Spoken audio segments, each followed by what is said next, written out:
बिलावल भुट्टो साहब के रिसेंट में कुछ हमें कोई ऐसे लोग नहीं चाहिए, इतने खौफजदा हैं वो एक आदमी को बंद करके। बिस्मिल्लाहिर्रहमानिर्रहीम। अस्सलाम वालेकुम नाजरीन इकराम, मैं हूं अब्दुल बासित सवाती और आप देख रहे हैं मेरा डिजिटल चैनल।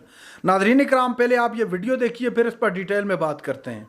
अक्टूबर 2024 तक नहीं सर, 23 ये 2023 नहीं, अगर 4 दिन दे सकते थे तो 4 महीने भी दे देते। वो इतनी क्यों बखीली? नहीं, उन्होंने कहा है कि वो सरेंडर करेंगे ना अपने आप को। नहीं, सरेंडर तो सरेंडर तो उसी वक्त होता है जिस वक्त वो टच डाउन होता है। अच्छा, क्या प्रोसीजर सरेंडर तो करने की मतलब एक बात या ज़रूरत नहीं है। वो तो if he is found anywhere in Pakistan he has to be arrested and sent to jail. नहीं नहीं, अब तो कोर्ट ने क्लियर कर दिया सर। यही तो मैं हैरान हूँ, कोर्ट ने कैसे किया। क्यों? ये एक जजमेंट है इनकी आमिर फारूक साहब की, नवाज शरीफ के ही केस में। अच्छा, नवाज शरीफ की दरख्वास्त पे जी जी जी। 2021 की जजमेंट है। अच्छा, रिपोर्ट हुई है PLD 2022 Islamabad high court, page 13, okay. Nawaz Sharif versus the state.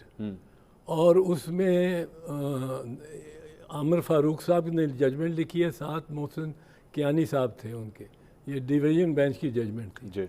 उसमें उन्होंने लिखा है, since he is an absconder, he has lost his right of audience and we cannot give him any relief until he is arrested.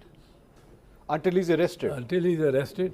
अच्छा, हाँ, तो क्या हो वैसे अगर आपकी नज़र में कानूनी तौर पे क्या होना चाहिए था कि वो जैसे ही लैंड करते तो फौरन अरेस्ट हो जाते? हाँ, हाँ, हाँ, हाँ, उनको तो जहाज़ पे अरेस्ट होना चाहिए था, जिस तरह पिछली दफ़ा हुआ है जब आए हैं।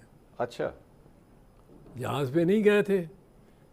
तो सर वो लेकिन वहाँ पे नैब के प्रोसिक्यूटर ने कहा हमें कोई इतराज़ नहीं है।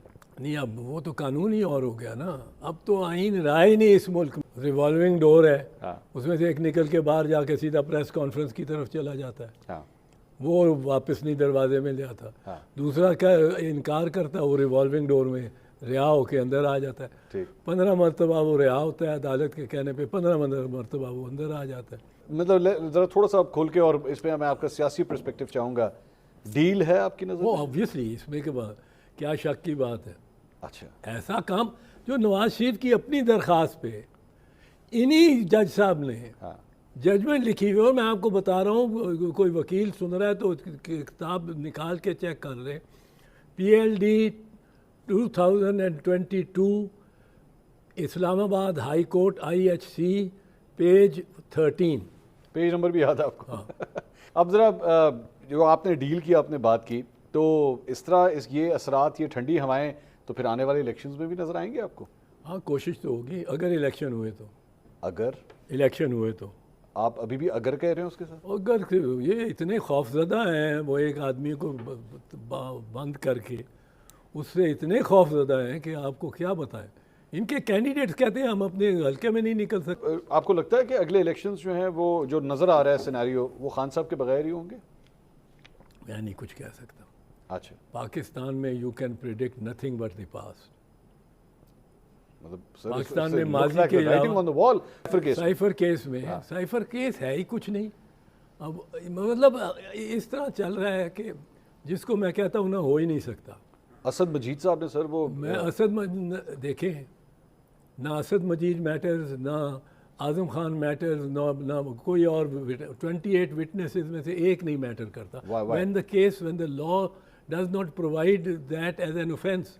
जो कॉन्डक्ट वो अलेज करते हैं कि अजी प्राइम मिनिस्टर ने ये रख लिया, प्राइम मिनिस्टर के पास ये साइफर था, प्राइम मिनिस्टर ने ये किया, जो भी अलेज कर लें, it's not an offence for the prime minister to decipher और डिक्लासीफाई ए डॉक्यूमेंट। ये पाकिस्तान पीपल्स पार्टी के हवाले से बिलावल भुट्टो साहब के रिसेंट में कुछ बयान देख रहा हूँ। He is not too happy with Noon League. वो कहते हैं जी लेवल प्लेइंग फील्ड, पलड़ा जो है वो एक तरफ को झुक गया है सारा। इज़ दैट बिकॉज के इस्तेकाम पाकिस्तान पार्टी में जो परिंदे उड़ उड़ के आ रहे हैं वो पीपल्स पार्टी को नहीं मिले, बाप से लोग नहीं मिल सके, वो परवेज़ खटक साहब की जमात में लोग चले गए, ये पीपल्स पार्टी का ये गिला शिकवा है बेसिकली? नहीं, ये गिला शिकवा ऐसा नहीं है। हमें कोई ऐसे लोग नहीं चाहिए। And I don't think Bilawal has much stomach for that such people.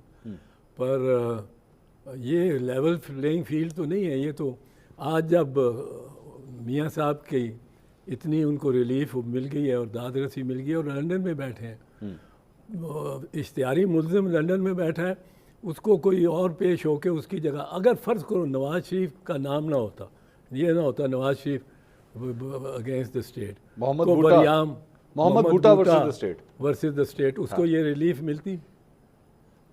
आप बताइए, यू आर द सीनियर। हरगिज़ ना मिलती, क्योंकि कानून इजाज़त ही नहीं देता ऐसी।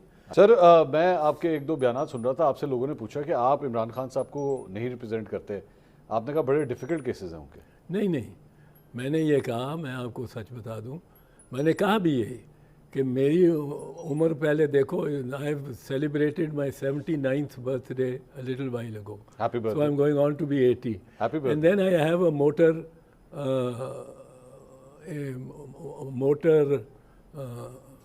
कंडीशन, अच्छा,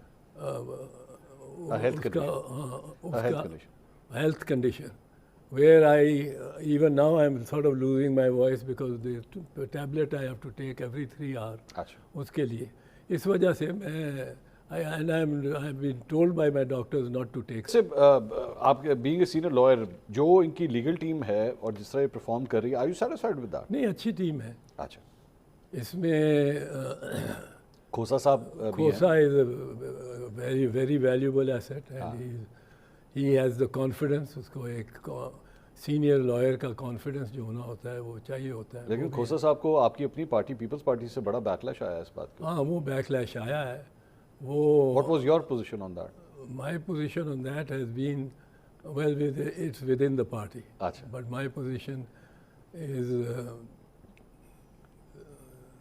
something that I may also have done. You would have done, अच्छा, in that situation. You're talking about खोसा साहब या People's Party? खोसा साहब। अच्छा, I haven't done it because I tell you my doctors don't allow me अच्छा, at age 79, but Khosa is doing it. खोसा है, सलमान राजा है, ये अली जफ़र है, और ये बड़ी अच्छी टीम है। शुएब है, शुएब शाहीन जी, बड़े अच्छे लोग हैं। नाज़रीन इकराम, आपने वीडियो देखी, मंसूर अली खान साहब के प्रोग्राम में एतजाज़ एहसन साहब तशरीफ़ फरमा थे और तस्करा कर रहे थे PMLN के जो चेयरमैन हैं, जो पार्टी के सरबराह हैं, नवाज शरीफ के मुतालिक कि वो एक एब्सकॉन्डर जिसे भगौड़ा कहते हैं और अदालतों से सिर्फ 4 हफ्ते की ज़मानत पर बाहर गया हुआ था और वापस आते ही उसको गिरफ्तार होना था। यहाँ तक कह दिया कि उनको जहाज़ के अंदर ही गिरफ्तार कर देना चाहिए था, चूंकि पाकिस्तान का कानून, पाकिस्तान का आइन यही कहता है, लेकिन ऐसे नहीं हुआ। उनको गैर मामूली रिलीफ दिया गया। अदालत ने जो उनको रिलीफ दिया उस हवाले से बड़ी हैरानी का उन्होंने मुजाहरा किया। उन्होंने कहा कि मुझे बड़ी हैरानी हुई इस पर कि अदालत ने उनको इतना बड़ा और गैर मुतवक्के रिलीफ नवाज शरीफ को दे दिया गया। हालांकि इनके अगर मुकाबले में कोई आम बंदा होता, किसी बंदे का भी नाम ले लें आप, कोई भी आम शख्स होता तो उसको हरगिज़ इस तरह का रिलीफ नहीं देना था, चूंकि कानून के अंदर ये अलाउ ही नहीं है कि आप किसी को इस तरह बेल दे दें, और वो भी एक कन्विक्टेड को, और अदालत से और जेल से सिर्फ 4 हफ्तों के लिए गया और 4 हफ्तों की बजाय वो 4 साल बाद वापस आए और उसको इस तरह प्रोटोकॉल दिया जाए, तो मेरे ख्याल से ये ऐसे नहीं होना चाहिए था। एतजाज़ एहसन साहब ने कहा। नाज़रीन इकराम, कल मंसूर अली खान साहब ने अपने व्लॉग के अंदर जलसे के मुतालिक ये कहा कि चूँकि कंपेयर किया जा रहा था इस जलसे को 2011 का जो जलसा था पाकिस्तान तहरीक इंसाफ को, उस जलसे से, जिस पर वाज़ेह कहा कि न सिर्फ तादाद में कम था ये जलसा, पाकिस्तान तहरीक इंसाफ का 11 का बहुत बड़ा ह्यूज क्राउड था तहरीक इंसाफ का। ये मैं नहीं कह रहा, मंसूर अली खान साहब ने कल अपने व्लॉग के अंदर कहा। एक तो स्ट्रेंथ के लिहाज से कम था, दूसरे नंबर पर जो जज्बा और जुनून होता है अवाम के अंदर, क्राउड के अंदर जो बहुत ज़्यादा होती है, अपना जज्बात होते हैं, वो भी नहीं थे कल, उनको नहीं दिखाई दिया। एक अच्छा क्राउड था ये उन्होंने ज़रूर कहा, लेकिन कहा कि उसके बिल्कुल करीब तक भी नहीं था जो 2011 के अंदर इमरान खान ने जलसा किया। नाज़रीन इकराम, इसके अलावा एतजाज़ एहसन साहब इससे पहले भी गाए बगाए अपनी पार्टी पर तनकीद करते रहे, आसिफ जरदारी साहब को भी मशवरे देते रहे, बिलावल को भी देते रहे। बहरहाल ये उनका पॉलिटिकल स्टांस था जो आपके सामने रखा मैंने। नाज़रीन इकराम, ये थी आज की हमारी वीडियो। चैनल पर जो नए, चैनल को सब्सक्राइब कर लें। अगली वीडियो तक के लिए अल्लाह हाफिज़।